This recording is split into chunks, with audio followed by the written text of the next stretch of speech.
The focus of this seminar is going to be evaluating algebraic expressions using order of operations, and our learning objective or I can statement will be I can evaluate algebraic expressions using order of operations.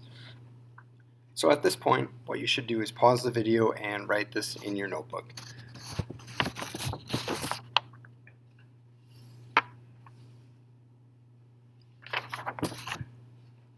Next, I have your note sheet that you will be getting, and this you will be able to put right in your notebook and refer to whenever you're doing problems that involve evaluating algebraic expressions using order of operations. So just a quick run through as to what our steps are for evaluating algebraic expressions, and I'll get into more detail with what these mean when we go through our 3 examples that we have today. So step 1 is going to be rewrite the expression, leaving blanks or parentheses for the variables. Step 2 would be substitute in numbers for the variables, so whatever they give you, substitute those in. And then third, use the order of operations to simplify. Now, just keep in mind that an algebraic expression is something that involves variables, and variables are usually unknowns, and we have to figure out what those are. In this case, they give them to us, and we have to use them to evaluate whichever expression we are given.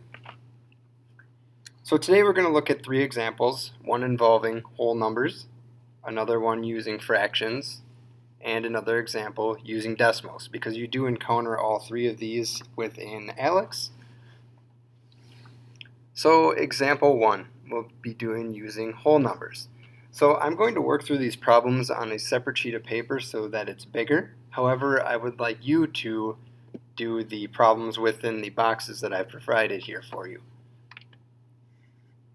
So, and also what I'd like you to do is, by the examples, I'd like you to write the problem that we're doing right next to it so that we have it up above here. So we'll start with example 1. Make sure you're doing the steps in these boxes that are provided to you.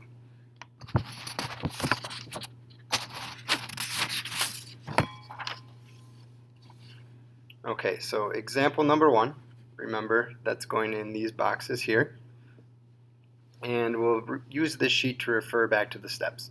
So our first step is going to be rewrite the expression, leaving blanks or parentheses for the variables. So in this example, what we'll do is rewrite it, but however this time we will leave out our variables, and I will end up color coding our variables so that we have an easier time figuring out what goes where. So if I'm going to do step 1, I'm just going to rewrite this without the variables, but leave parentheses and everything else that I need. So I'll throw in my division sign here. I know I'm going to have to put something here, so subtraction, blank, plus blank. I know that's squared, and it's divided by 2. This ensures that I put the right things where they need to go. So I think for this example what I will do is M, I will color code as red, and P, I will color code as blue. So we've done step 1.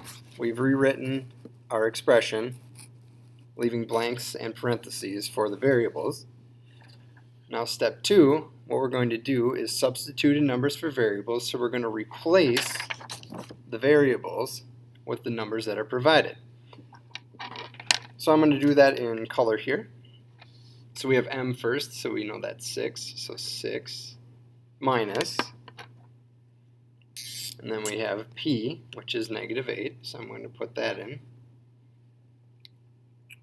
and then I have M again, which is 6. So this just lets me know that I've filled in everything that I need to fill in, and now I have a problem where I just need to run through using the order of operations. So if you think back to your sheet, we have PEMDAS. So the first thing we'll need to do is evaluate what's inside the parentheses here, which is the negative 8 plus 6. Now if we think about this, we have more negatives, and we're adding positives to it, so we still should have a negative answer. So I will rewrite what we have using the correct colors. And if I combine colors, I'm just going to rewrite that in black. So we have, now moving forward, 6 minus, and then inside we would end up with a -2. We square that, and ultimately that is still divided by 2. So we've taken care of our parentheses up here in the first step. In our second step here, we now need to take care of exponents. So -2 squared is like saying -2 times -2, which would give us a +4. So continuing along here, leave the 6, and remember at every step I want you to copy everything down. Minus, this would become a +4, and that's divided by 2.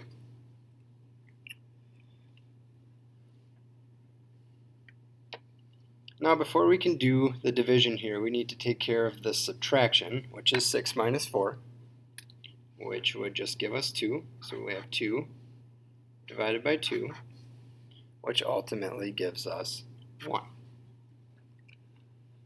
So this is our first example of solving an algebraic expression using order of operations, and this one involved whole numbers.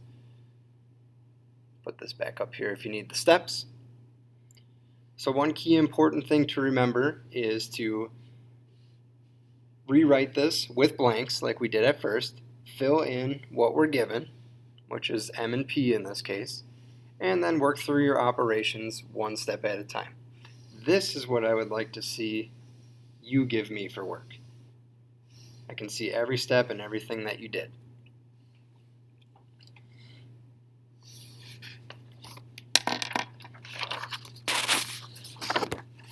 Then we will move to example 2, so make sure that you're doing each of these steps that are broken down here. And example 2 is going to involve fractions. So now we need to remember our rules for fraction, addition, subtraction, multiplication, and division, because all three could come into play here.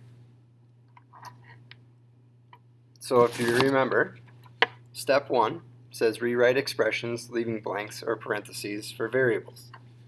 So if I rewrite this, I am going to end up with blank plus blank minus, and then my parentheses, blank plus 6. So I have 3 things that I need to fill in here. And in this problem, again, I will use red for x and blue for z. So we've done step 1. Now if we come back to the sheet, step 2 says substitute in numbers for variables. So let's go ahead and do that. So if we do rewrite this, we would have z is -1/2 plus another z would be -1/2 minus, this would be -3/4 or 3/4, and that's all we need to do for step 2 in this case. Also, I did forget to mention that you should write the problem here so that you know which example it was. And this here on this sheet is just a bigger example of that. So we've done step 1, we've done step 2, now we just need to use step 3, which is use order of operations to simplify. So parentheses should come first.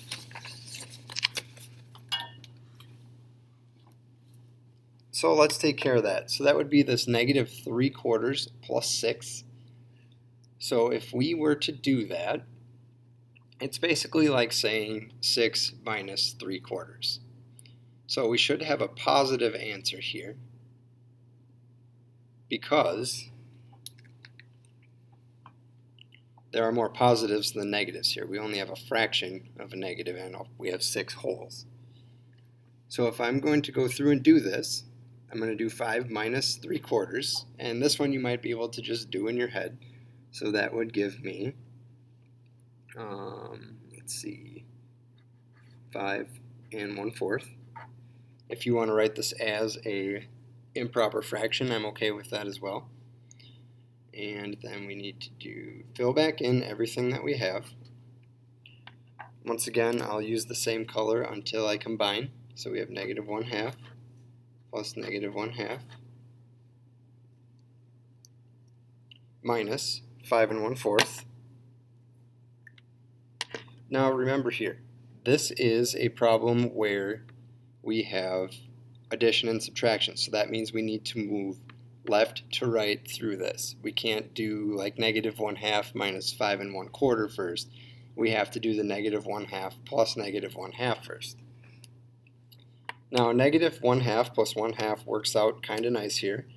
So that just becomes a -1. And we still have minus a 5 1/4. So thinking about this one intuitively, I have -1. If I take away 5 more, I should be at -6. And then I have another quarter left, which would give me -6 1/4. Or if we wanted to do the improper fraction, which would be fine as well, you would have -25/4. Remember, to get that, you multiply the denominator times the whole number out front and add 1. Actually, I may have made a mistake here. This should actually say, shouldn't say 25. So ignore this one. It should say -23/4. Or 6 1/4. -6 1/4 if you prefer. Either one works. So that's example 2 using fractions. These ones might be a little bit more involved if you end up adding things with different denominators. Remember, you need to have a common denominator if you're adding or subtracting. So just be on the lookout for those and really take your time on ones that involve fractions.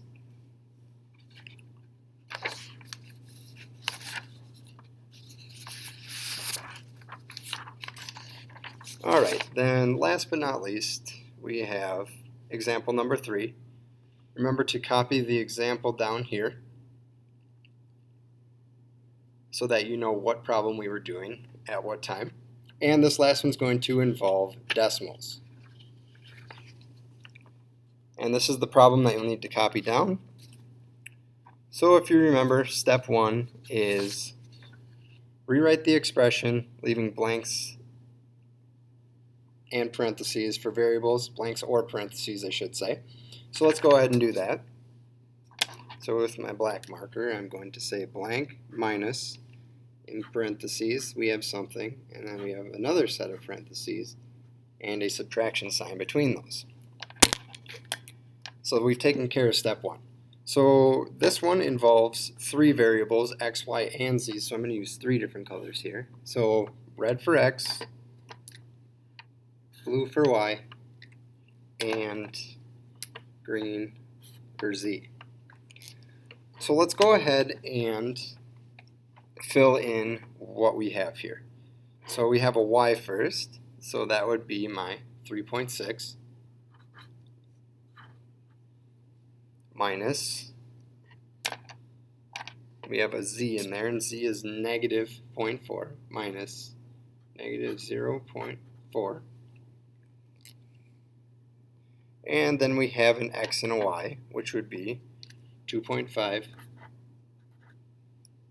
minus 3.6. Okay, so we've taken care of step 2 and we substituted these values in for the specific variables. Now we just need to use the order of operations to simplify. So thinking back to order of operations, we have to do parentheses first, and what sticks out to me is this 2.5 minus 3.6. We need to take care of that first. So off to the side, I am going to take care of this one.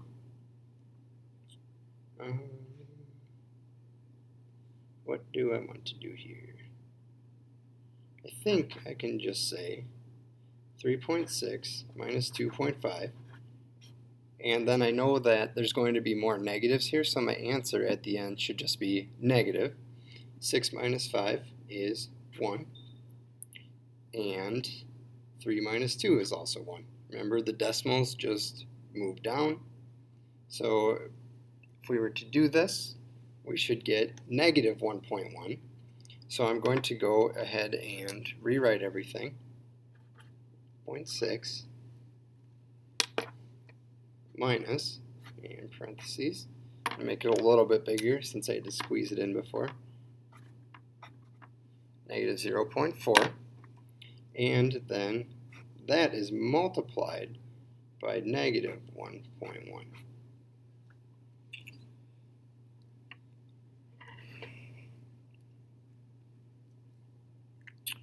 Alrighty, so we've taken care of that step. So the next thing we'll need to do is multiplication here, because if you have parentheses next to each other like this, then that signifies multiplication. So what I am going to do then is off to the side, take care of that. And since it's negative times a negative, it's going to be a positive answer. So I'm just going to go ahead and write it that way as just positives.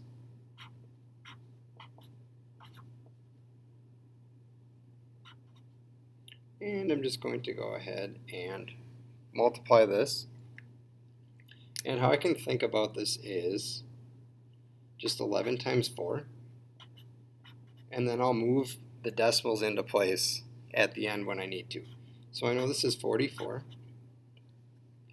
And if I look back here, if I look on this opposite side, how many spaces do I move? Well, it's 2. So 1, 2. So 0.44 is what I should get for my answer.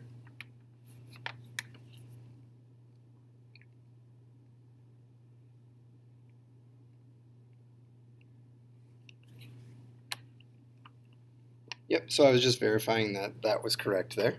And double check my work. So then I'll go ahead and fill this in. So 3.6, and then that's going to be minus 0.44. Now remember, if you're doing adding and subtracting of decimals, you have to line up the decimal points in order to figure out what that answer is. So off to the side again, I'll do a 3.6 minus a 0.44, fill in a 0 here. Can't do 0 minus 4, so I'll borrow. This is 5. 10 minus 4 is 6. 5 minus 4 is 1.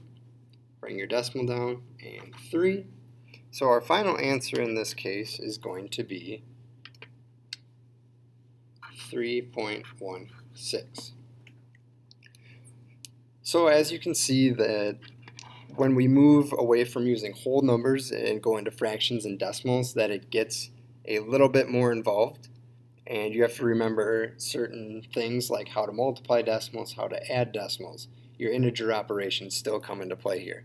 So keep that all in mind, because those things never really go away.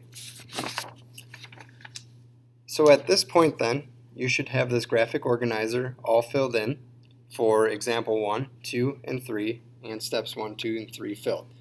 So if you encounter these types of problems in ALEX, I do ask that you refer back to this and the 3 steps at the top, which are rewrite expressions, leaving blanks or parentheses for variables, 2, substitute in numbers for variables, and finally 3, use the order of operations to simplify.